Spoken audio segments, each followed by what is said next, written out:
recite. Now he's going to talk, this is very important. He's going to talk about the internal fahm, the internal actions to be done as we recite Quran. 10 things he will talk about. I don't think we will finish them all tonight. قال فهم أصل الكلام ثم التعظيم ثم حضور القلب ثم التدبر ثم التفهم ثم التخلي عن موانع الفهم ثم التخصيص ثم التأثر ثم الترقي ثم التبري. First one is understanding. Second one is ta'zeem, glorifying Allah subhanahu wa ta'ala. Third one is the presence of the heart, حضور القلب. Fourth one is reflection and tadabbur. The next one is understanding, tafahum, or seeking to understand. The next one is to avoid things to prevent you from understanding. The next one is a takhsis, basically thinking this is talking to you personally, it's not talking to somebody else.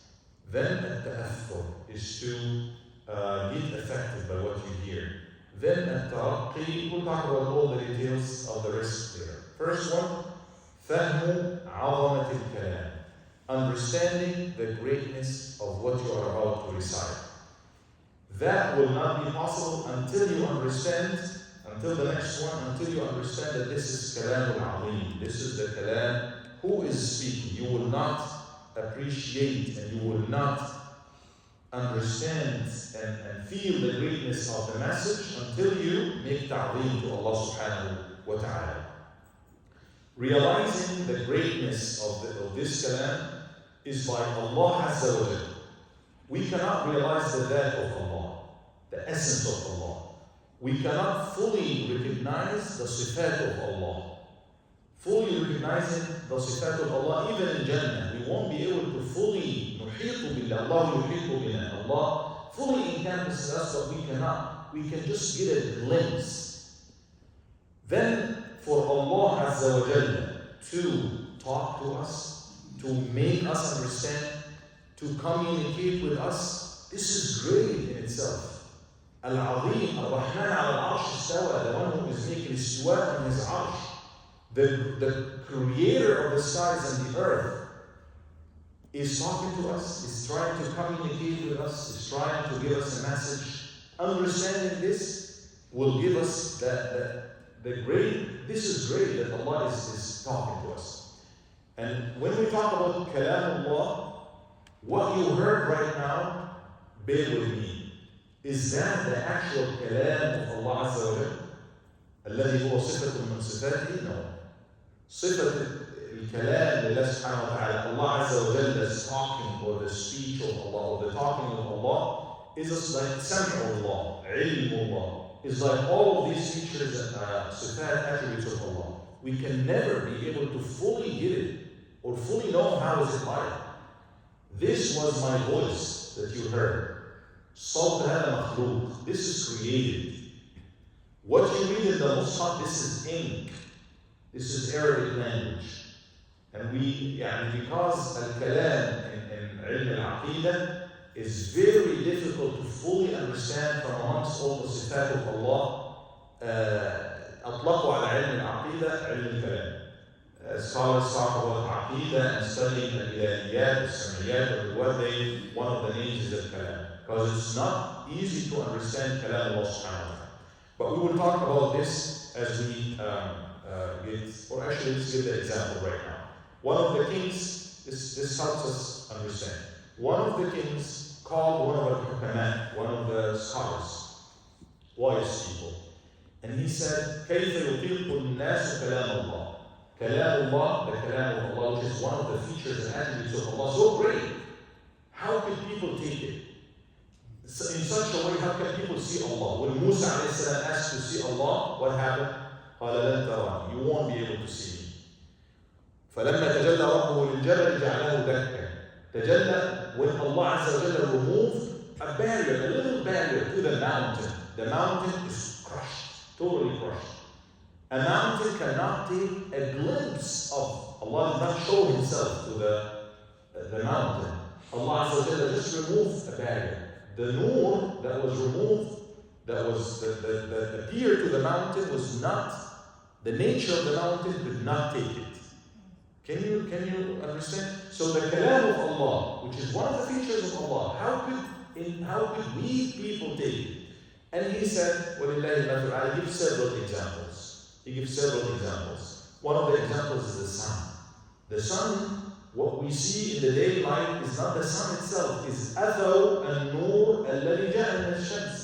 Is when you see, it's because of the light that comes from the sun. But if you look at the sun itself, no, you won't see. It will be the opposite. You will be blind. If you look at the sun itself.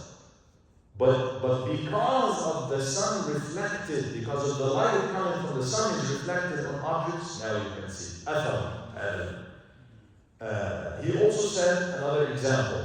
When people are trying to communicate, just Allah says examples for us to understand. So this person gives an example. He said an example is if you're trying, we have creation lower than us, right? Animals, fish. We try to communicate with them. How would you communicate with them? Obviously, Allah gave us something very sophisticated, language. وَعَلَّمَ آدَمَ الْأَسْمَاءَ كُلَّهَا. One of the things that Allah made Adam special for is that He gave him the ilm of the names, languages. Right? So that me able to speak right now and you understand, this is a miracle. Animals don't have that. They have ways of communication, but it's not language. It's not like this. Al-Iban. Right?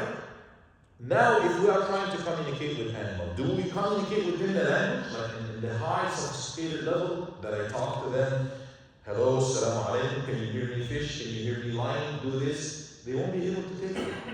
But is there a way to communicate with animals? Lower creation? Wherever have the humans ever been able to communicate in such a way to train animals, let's say? Do they do it? How do they do it? They give signals, they make sounds, training, but it's all like, so there is a way of communication in such a way that the man is trying to give a little bit of what he has to give it to the animal. And all of a sudden now you see the whale is able to, go right, go left, jump, move, go faster, carry the man, right? How did this happen? The man used a very simple form to communicate. So Allah Azza wa Jalla وَلِلَّهِ الْمَثَلُ الْأَعْلَى saying this is not the actual kalam of Allah. It is kalam Allah in such a way that it's revealed by Allah subhanahu wa ta'ala through Jibreel to Muhammad sallallahu alayhi wa sallam, but it doesn't sound like exactly like that. It doesn't necessarily, it's just a lower form of Allah trying to give us something to understand. Realizing this, that Hada al-Jaleel, Hada al-Azim, this great Lord, Allah Azza wa Jalla, is trying to communicate with me, is trying to literally come down to my level as a human being to give me a message. Realizing this in itself, before even reading anything, the kalam, thinking of the greatness of the kalam of Allah subhanahu wa ta'ala, you will just feel the greatness of it. So number one is al-fahm, understanding. Number two, al-ta'zeem. Ta'zeem al-kalam is to think great of this message, and that, like I said, will not come unless you think great, how great Allah subhanahu wa ta'ala, the sender of this message is. I was looking for an email, something important to me, very important to me, regardless of what it is. And they promised me, it's coming today, for 2 weeks now. It happens, even here in America. I thought it's only in Egypt. It's coming we'll send it today. It should be coming today. Oh no, tomorrow. For 2 weeks now, almost. And every day I check that email.